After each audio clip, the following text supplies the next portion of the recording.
Bismillahirrahmanirrahim. Assalamualaikum warahmatullahi wabarakatuh.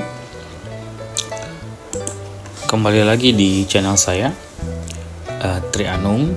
Di video kali ini seperti biasa kita akan memberikan pencerahan ataupun membahas beberapa hal terkait dengan kendala yang dialami oleh pengguna aplikasi CMS BRK Syariah.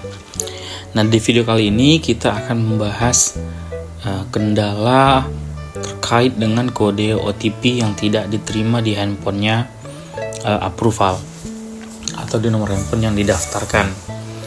Nah, jadi seperti yang kita tahu bahwasanya untuk proses pembayaran transaksi itu melewati proses yang namanya approval. Saya contohkan misalnya transaksinya di sini. Di sini kita diminta untuk melakukan approve ya. Input password login untuk melakukan approve. Nah, di sini kita akan diminta untuk memasukkan password user. Setelah kita input nanti tekan tombol login ini saja. Maka setelah itu akan muncul perintah yang kedua, yaitu masukkan kode OTP yang dikirim ke handphone nasabah. Nah, pada saat itulah kemudian banyak kendala dan pengaduan bahwasanya kode OTP itu tidak diterima oleh si nasabah. Nah, sebenarnya ada beberapa penyebab kenapa kode OTP itu tidak diterima oleh nasabah. Nah, pertama yang harus kita lakukan sebagai pengguna CMS adalah memastikan bahwasanya nomor penerima OTP itu tipenya pulsa prabayarkah atau ia tagihan seperti kartu halo pada Telkomsel. Nah, kartu halo itu dia kan pasca bayar ya, tagihan bulanan. Nah, biasanya kalau pasca bayar itu dia harus ada kuota SMS halonya. Nah, itu untuk yang kartu halo. Jika ia kartu prabayar, maka yang harus kita pastikan itu adalah pulsanya. Ada tidak pulsa pada nomor yang kita daftarkan pada bank. Nah, untuk pulsa itu sendiri dari BRK Syariahnya menentukan minimal adalah 10.000. Jadi kalau misalnya pulsanya di bawah 10.000 ya diisi dulu. Minimal pulsanya menjadi 10.000. Nah, kemudian ada juga kendala yang kadang disebabkan oleh inbox pada handphone nasabahnya itu full atau penuh. Nah, itu yang kedua.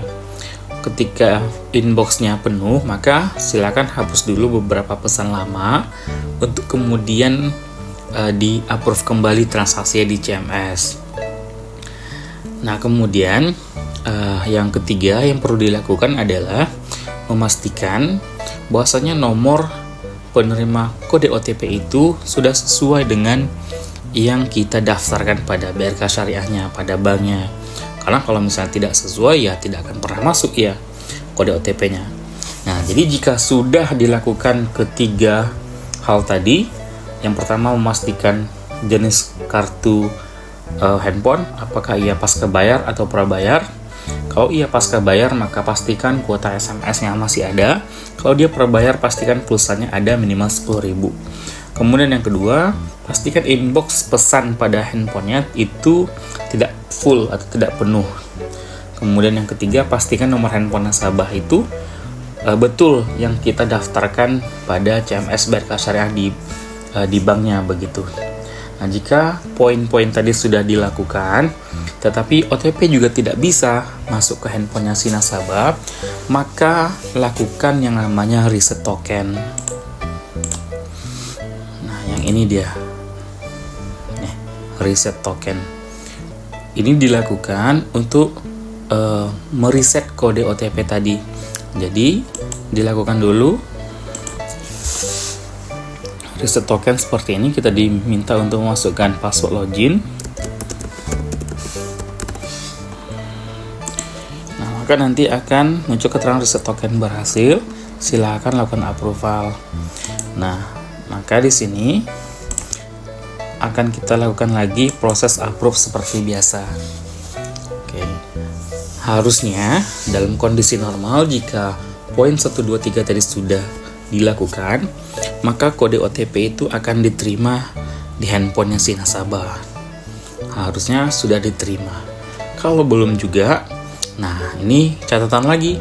Kalau belum juga diterima, coba pastikan apakah setelah kita melakukan proses approval di aplikasi CMS ini, pulsa kita terpotong atau tidak.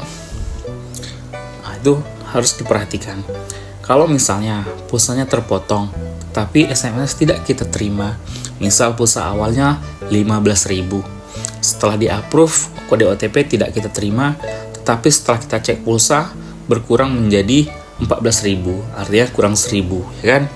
Nah, artinya ketika pulsa berkurang itu harusnya OTP diterima, karena sudah dibebankan biaya untuk tagihan SMS-nya. Tetapi kok nggak masuk ya SMS-nya? Nah, ini beda case lagi. Kalau seperti ini, biasanya yang dilakukan oleh si nasabah adalah merestart handphonenya. Jadi dimatiin dulu handphonenya, ya kan? Dimatiin, kemudian dihidupkan kembali. Setelah dihidupkan kembali, baru lakukan proses seperti tadi, proses reset token, kemudian di-approve kembali. Nah, harusnya sudah normal ya untuk kode OTP-nya. Sudah bisa diterima, sudah bisa ditransaksikan. Oke, jadi seperti itu ketika kode OTP tidak diterima di handphonenya si nasabah. Ada beberapa langkah, ada beberapa hal yang perlu diperhatikan. Mengapa OTP itu tidak masuk dan bagaimana penyelesaiannya. Nah, itu yang harus kita perhatikan begitu. Baik, jika ada kendala ataupun pertanyaan-pertanyaan lain terhadap penggunaan aplikasi CMS ini, boleh dituliskan di kolom komentar. Baik, terima kasih. Jangan lupa di like, subscribe, dan share video ini. Terima kasih.